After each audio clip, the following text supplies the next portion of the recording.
Hey everyone, welcome back. In this video, we are going to solve this question, that is a Fibonacci series. We will write a program of Fibonacci series using Java.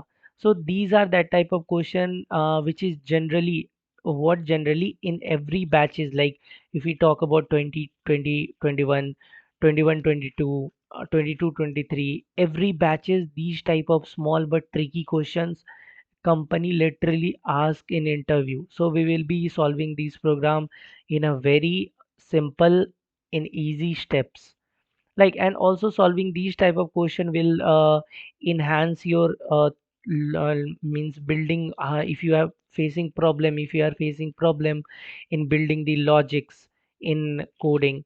So these type of small question will enhance your coding skills also. So watch this video till the end, and if you are new to the channel, just hit the like and subscribe button, and do share this video, guys. Do share this video as much as possible. So without a further delay, let's start. So what is Fibonacci series is, first thing first, we are going to see what is this Fibonacci series, what is it. Then what should be the approach that we should do if these type of question come, and then we will see the code. So just see here, look at the screen. So the Fibonacci series generally start from 0 and 1. What we are going to do is, we will add this, whatever the number we have, we will add. Generally here in this program we will add two numbers. Here the two number is only there, so we will add 0, 1. So 0 plus 1 will be 1, so I will write 1 here. Now I'm going to add the last remaining two digit, that is 1 and 1. So 1 plus 1 will be 2, I will write 2 here. Now again I'm going to add the last remaining two digit. So the remaining two digit is 1, 2. So 1 plus 2 will be 3. Now I will write 3. Again same repetitive process. Again I will add the last remaining two digit. So 3 and 2. So 3 plus 2 will be 5. So let's see here. Let's write 5. So again the last remaining two digit, that is 5 or 3. So 5 plus 3 will be 8. I will write 8. Again last remaining two digit, 5 plus 8 will be 13. So we will write 30. So I hope you understand, this is the long example that I took here. So we will be adding the last, we will start from 0 and 1, and whatever the output will come, like 0 plus 1 will be 1. So we will add the last remaining two digit, then whatever the output we will get, we will again add the last remaining two digit. So the adding process will be there. So this is the Fibonacci series. So first, what should be our approach? We are going to take an input from the user. We are not going to hard code any value. First, we will take the input from the user. So this will be our first step. And when the user will give me the input, then I will store it somewhere. Then till how much I want to add. Like I want to, here see, start from 0, 1, 2, 3, 4, 5, 6, 7. Here 7, right? Till what term I want to add. So we will make a variable term also. Here we already know. So we will make a variable term. Then we will make another variable num1, that should be, that will be our starting index, starting element 0. Now again I will make another variable, because Fibonacci series generally start with two number, na? Without two number we cannot add it. So again num2 will be 1, right? And when I add it, I will store it somewhere. So it is the third one, that is sum. And now this. So the step 1 is complete. I make whatever the variable that I needed, I already made here. So we will, and this is my first number, that is num1 0, num2 here, that is 1. So I will add 0 and 1. I will add 0 and 1, and I will get 1. I'll store it here. And till where I want to go, till which point, that is my term. So I hope you understand till here. So now I will ask the user that write a number, write a term. till where you want to add, till which number you want the Fibonacci series. So system.out.println, here I will ask the user that enter the term, right? User is going to give me the some number. So when user will give me some number, I will store it. So, and how to take input from the user, we will be using scanner class. So let's make object of scanner class, scanner, like Fibonacci number. So fn, this is how we make object, right? Scanner, and by the help of system we will get use input from the user. So system dot in, right? Again the red line, it will be gone if I import, if I use import statement. So here if I click again, wait, it is not, so here if I click again, here the import, it is suggesting me to import the scanner class. So I imported the scanner class. Now I can make the object of scanner class. I already made an object of scanner class. Now by the help of object, I will call this function. Fn is the name of my object, that is Fibonacci number. Here by the help of dot operator, I will call this next int.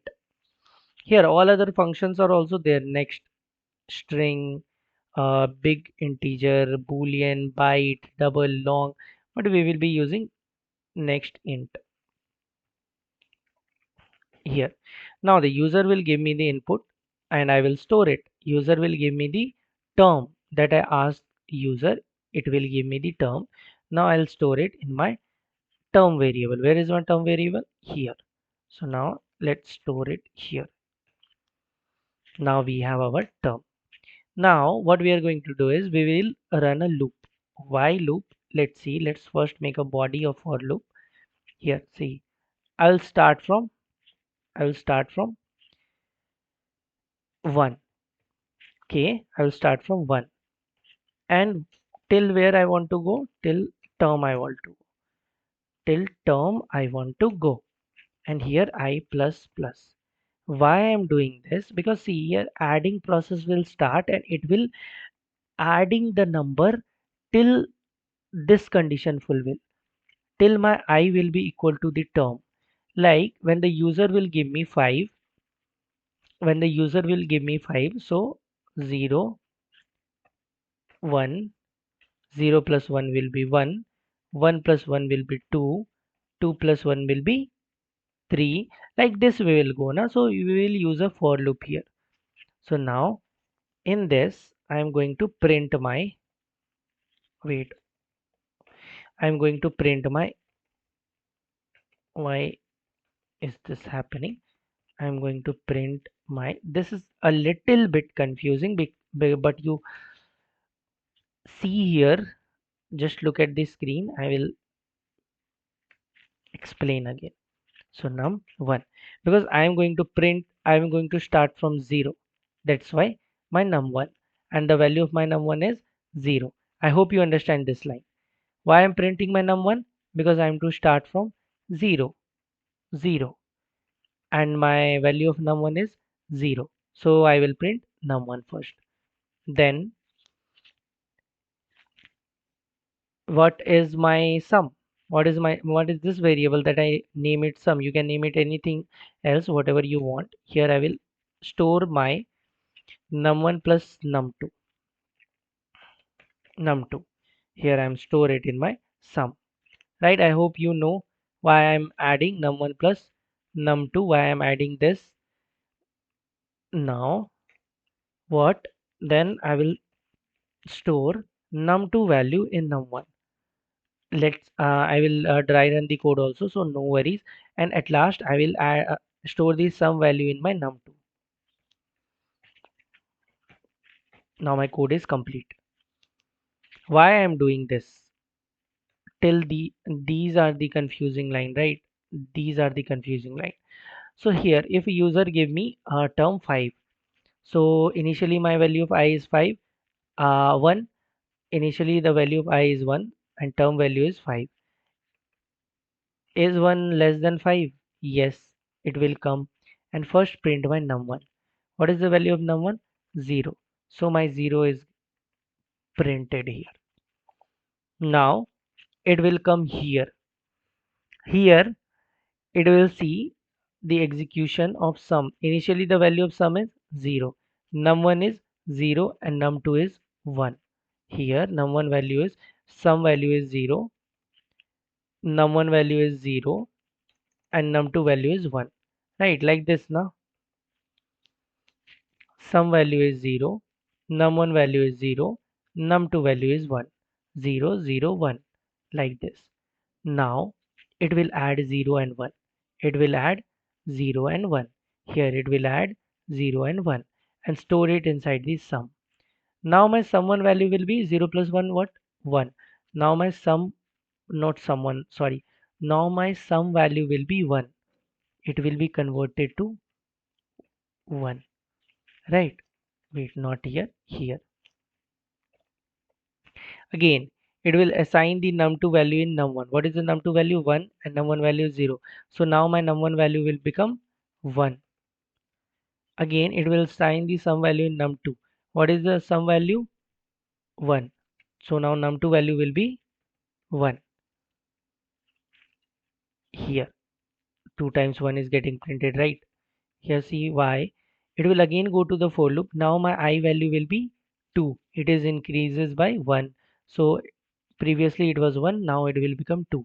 So when you run the for loop, here the I value will be 2. Is 2 less than 5?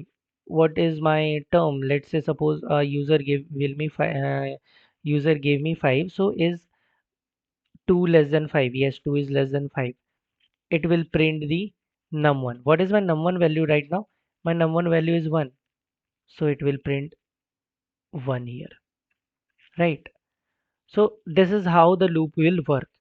So I hope you understand this code. Only these three line only, this three line is only confusing here little bit, but you can understand the logic behind this. We are assigning, we are printing from, we are starting from 0, then we are adding the last remaining two digits or last remaining digits, we are adding it and printing it. This is the concept of Fibonacci Fibonacci series. So let's hope you understand this video, guys. So if you like this video and all the previous videos, so let's hit the like and subscribe button and do share this video as much as possible. So let's meet in another video. Bye bye. Happy learning.